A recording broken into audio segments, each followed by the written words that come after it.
Speaker. I yield myself as much time as I may consume. Gentleman is recognized. Thank you, Madam Speaker. I rise today in support of the Global Fragility Act, and I want to thank my good friend Chairman Engel for introducing this bill. I'm proud to be the lead Republican on this vital bipartisan legislation. Violent conflict costs the global economy more than $14 trillion every year, killing tens of thousands of people and displacing millions from their homes.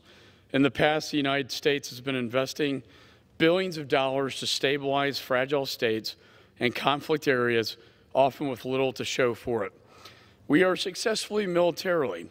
For example, we have destroyed the so-called caliphate in Iraq and Syria.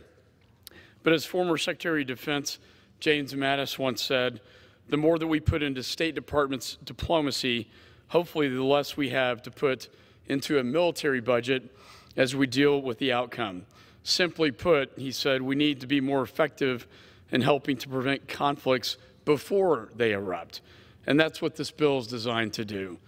Weak governance, corruption, extreme poverty, fuel instability. Jihadist groups prey on these conditions and plague key parts of the world with their violence and oppression. Fragile states provide fertile recruiting grounds for these terrorists and also transnational criminal organizations. Sadly, we are seeing jihadists expand into the Sahel region of Africa. Violent attacks linked to terror groups have doubled every year since 2016. When I was in Africa last month, I heard the tragic stories of this growing threat, and I'm glad that we are taking action here today to help bring stability to this vital region by passing the Global Fragility Act. Our bill requires the administration to launch a new initiative to coordinate our assistance in fragile states. This will ensure that the United States takes a whole-of-government approach by preventing violent conflict rather than individual agencies funding piecemeal, uncoordinated activities. The bill requires the State Department to coordinate with USAID, the Department of Defense, and other agencies in standing up a pilot program in a select number of countries. It also ensures consistent future funding in order to take a long-term approach to our programs and objectives in those key selected locations. Madam Speaker, we must get this right.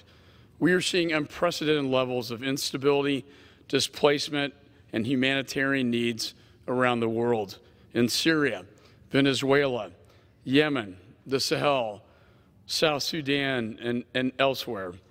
Preventing conflict and violence can save the U.S. taxpayer dollars and make our country and the rest of the world safer. Finally, I want to recognize the development community and NGOs like the One Campaign for their important work that they have done on this critical humanitarian and national security issue.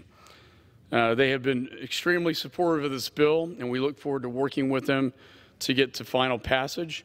And with that, Madam Speaker, I reserve the balance of my time. The gentleman from Texas reserves. The gentleman from New York is recognized.